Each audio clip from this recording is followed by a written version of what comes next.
We bought the Taproot filly out of Tisn't She Beautiful and will be trained by Todd Fletcher. Extremely athletic, a lot like him. We're excited to see him on the track. Beautiful filly.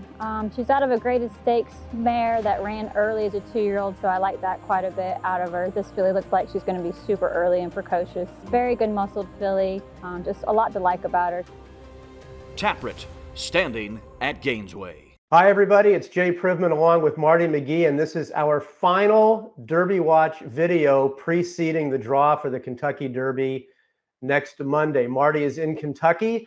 I will be joining him shortly from a flight from California. And Marty, let's update our latest and final Derby Watch Top 20. And the big news from this past week was that Classic Causeway, who was out, is now back in.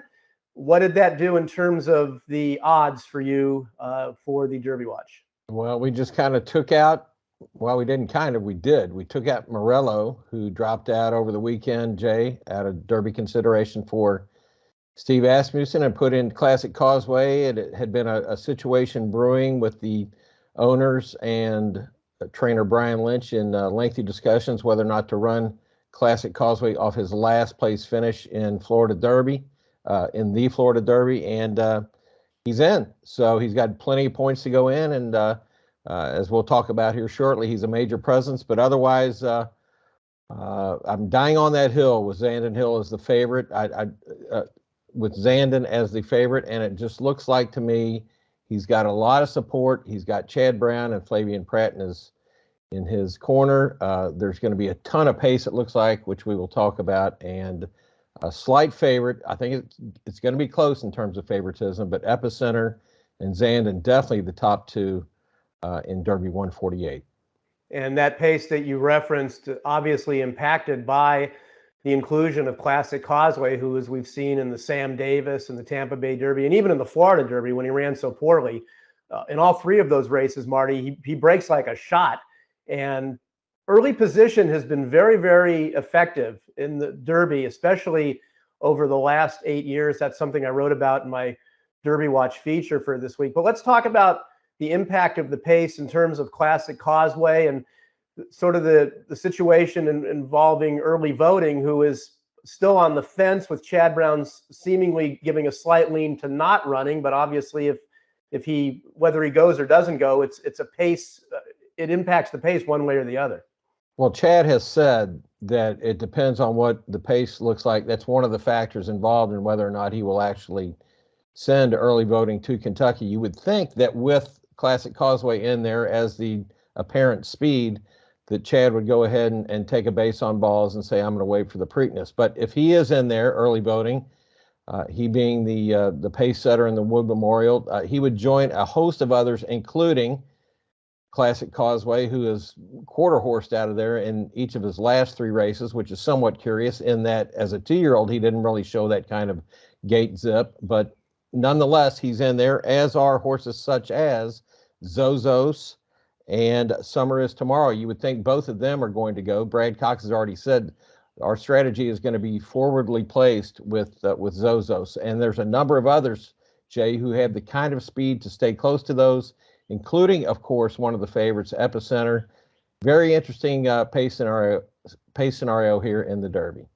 And Marty, let's now zero in on the two favorites, Zandon and Epicenter. Let's start with Epicenter, because he had been on the lead in most of his races until his last start. And I think that was a significant development in terms of his chances in the Derby. The way in the Louisiana Derby he was able to rate and then still finish. And that might be what he's going to have to do on Derby Day. What do you think of the way he has progressed leading up to the Derby?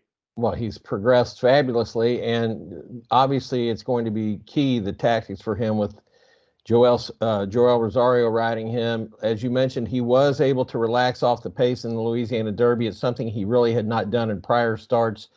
It looks to me, Jay, like he's going to have to with all the other horses I mentioned, Summer Is Tomorrow, Zozos, and of course, Classic Causeway. So I would think that maybe third or fourth early, maybe as far back as seventh or eighth, depending on the break. You know, you've got White Barrio and Charge It and Cyberknife. You got the two California horses who are very fast, and they may be early in the race. So Oftentimes, Jay, you'll agree, it looks like the pace is fairly predictable in the Kentucky Derby. I don't know if that is necessarily the case this time. And it'll really be impactful as to how fast they go early on, because that really could impact the chances of Zandon, who had to rally from last in the Bluegrass Stakes. And Marty, in recent years, that has not been the way to go in the Kentucky Derby. Of the last 8 runnings of the Kentucky Derby, since the point system went in, there's been 9 years now of the Derby. The first time Orb came from way out of it. But since then, a quarter mile into the race, the winners were third, second, first, in order leading up to for the last 8 winners. Does that give you a little bit of pause about Zandon, or do you think there's the potential for the pace to be faster than normal? Oh, I think it's going to be faster than normal. I really like Zandon. He's going to end up being my pick. The way he charged home in the Bluegrass just really is sticking out in my mind. I want to go back to the previous 139 Derbies, Jay, and talk about all the horses who looped into contention, like Unbridled and Ferdinand and some of these others. I mean, just because it's happened the last 8 years doesn't mean it has to happen this year. And I think the factors are in place for a closer to have a big chance this year. Well, we'll find out where all those horses draw and how that impacts the potential pace of the race. That'll be on Monday. So entries are due on Monday. The draw will be Monday afternoon between 2 and 3 o'clock Eastern time. We'll draw the Oaks first and then the Derby after that. Marty, as of today, Wednesday, 5 days before the draw for the Derby, the horses that are on the bubble in order of points would be Pioneer of Medina, who was in and then got bumped back out again owing to the Classic Causeway situation, and then In Due Time, and then Ethereal Road. Are any of those horses that you would be intrigued by if they were able to get in? I think that Pioneer of Medina would belong at less than 31, as respectable as he's run for Todd Pletcher. I would venture to guess, Jay, that by Monday he will be in the body of the race. He'll get to draw a post. Maybe the others won't. Kelly Breen has been very coy as to whether or not they intend to actually enter In Due Time. As things stand now, with the scenario I've given, he would be 21.